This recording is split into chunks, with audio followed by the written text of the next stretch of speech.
Hi everybody, so today we really have a special piece for the record here, a work of decorative art made in the 1760s and one of my personal favorite pieces.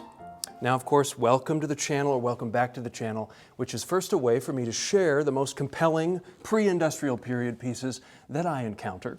And taking a look at these should really help everybody understand what types of furniture from the past are most valuable and why, as you'll see that these pieces really differ in every way from what we ambiguously qualify as antiques. So, this 18th century presentation cabinet is really a best-in-class type of piece. And like all exceptional works, really, it is outstanding, and therefore it's a little bit enigmatic because it defies our usual elements of comparison. And so if you have any ideas about this piece, please leave a comment in the comment section below. And of course we're going to take a very close look at this as we see here a lot of what we want to see in this type of highly collectible period furniture. But before we do that, let me provide just a little bit of context. So we are looking at a very special example of a very special type of furniture in art history. Now this type is first prized for the use of solid, red, very striking mahogany. And then this type of piece is renowned for the uncanny sophistication of its design and the quality of execution, which we definitely see here in the mastery of these curves, the finesse of the sculpture on this piece. And of all the technically provincial, the non-Parisian pieces, there's nothing country or rustic about this, but it was made outside of Paris, so it's technically provincial. And so of all the provincial pieces out there, this variety is the most sophisticated, the most prized. And so what we're talking about here is referred to as port furniture, because of course this mahogany would arrive into France via the ports. And so not only were the port master furniture makers using this very striking wood, but they also tended to have a little bit more artistic talent than their inland counterparts, simply because these master furniture makers lived in a port and they had access to travel, to new ideas, and to ways of refining their tastes. And that's one of the reasons why we believe that these port pieces, tend to stand out artistically among all types of provincial work. Now on top of that, the port masters were also working for a very wealthy and worldly clientele, which had of course amassed their wealth through commerce in the ports. And now this particular piece takes us back to the port of Dunkirk, to the 1760s, we could logically say, based on the style here, when the port was arming 87 warships. And in any case, whether we're talking about Bordeaux or Nantes or Malo, any of these ports that are famous for furniture production, we're dealing with pieces that were made for a clientele that had, been involved in shipbuilding and arming the ships, and that had been trading with the famous West or East Indies, as they were called then. Okay, so the best port pieces like this are rare, but Dunkirk is the rarest port from which to have such a piece, for a simple reason. Now it becomes part of France in 1668 with the Treaty of Aix-la-Chapelle, and prior to that it was Dutch, and we still see the Dutch influence here with the undulating cornice. But anyway, the port prospers from 1668 to 1713, at which point it was closed due to a war treaty under Anglo-Dutch demands. And so from 1713 to the 1760s, well, there just wasn't any business going on at the port of Dunkirk, during the glory days of port furniture and the decorative arts. And so that's why port pieces from this city of Dunkirk are so rare, and that's why we see in relative abundance works of decorative art, furniture like this, coming out of the port cities like Bordeaux and Nantes, because these ports were never closed for 50 years. And now to make matters rarer, this is not a normal single-tiered two-doored armoire, but rather a two-tiered four-doored one, a presentation cabinet. And these were actually designed to be left open some of the time, and they would have displayed silverware.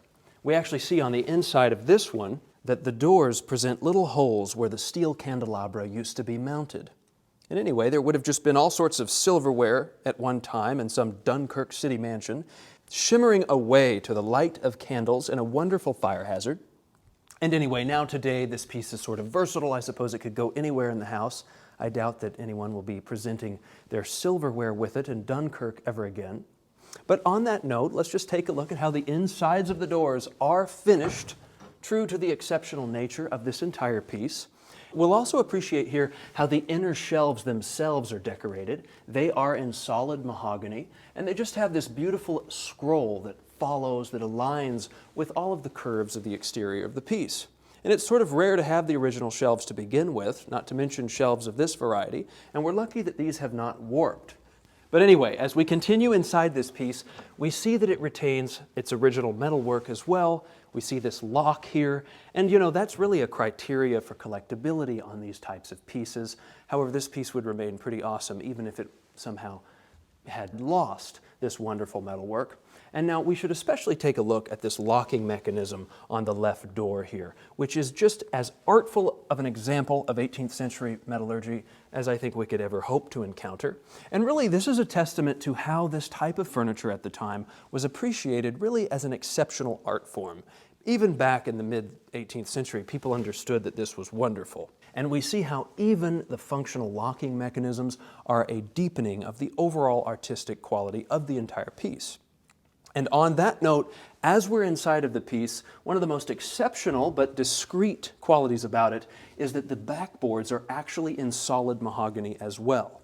And now I have never seen this, even on the port pieces in the Bordeaux Museum, on some of the very fine port pieces that I have dealt with. Really, they have always had backboards in oak, and so here it's just really an exceptional touch of quality that the entire piece is in solid mahogany.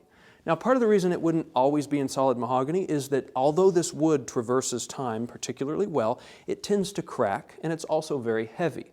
But once you have this in place, I suppose it doesn't matter. Now we will just go ahead and close this again. And one more thing we should look at down below is just the uncanny use of mahogany down here. If we take a look right here, we're going to see how unnaturally thick this piece of mahogany is. There was really no skimping in terms of the primary materials here, and that's just not a paradigm that we encounter anymore today.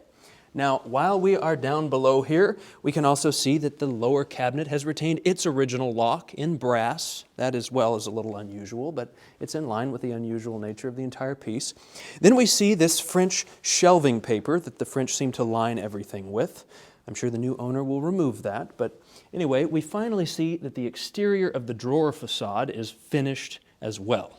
And now, yes, the day is coming to a close, but back outside the piece, we really should just note what a thorough and successful expression of this Rococo, curvilinear, mid-18th century style we have with this cabinet. I cannot imagine really a better expression, better demonstration of this nature-driven, movement-driven style with, look at these precisely carved little flourishes of foliage that just flick off the lines of the moldings here, as if whipped around by the movement as these lines, change direction. And of course the piece is imposing, but there's just something lyrical about it as it soars upwards. And then we should probably take a look at the side panels here, which respond to one another, with the bottoms of this one being convex, one part concave.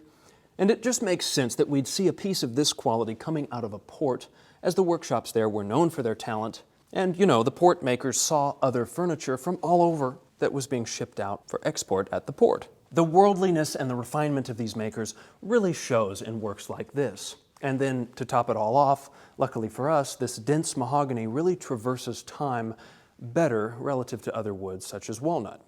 And so finally, true to tradition, why don't we take a look at some of the hidden parts of this mid-18th century piece, such as the top of the cornice here, which is just wonderfully out of tune with the beautifully finished exteriors we've been looking at.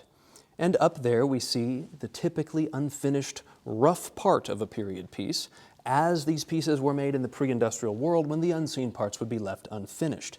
It was just too time-consuming to bother finishing that by hand. And now this part is covered in dust.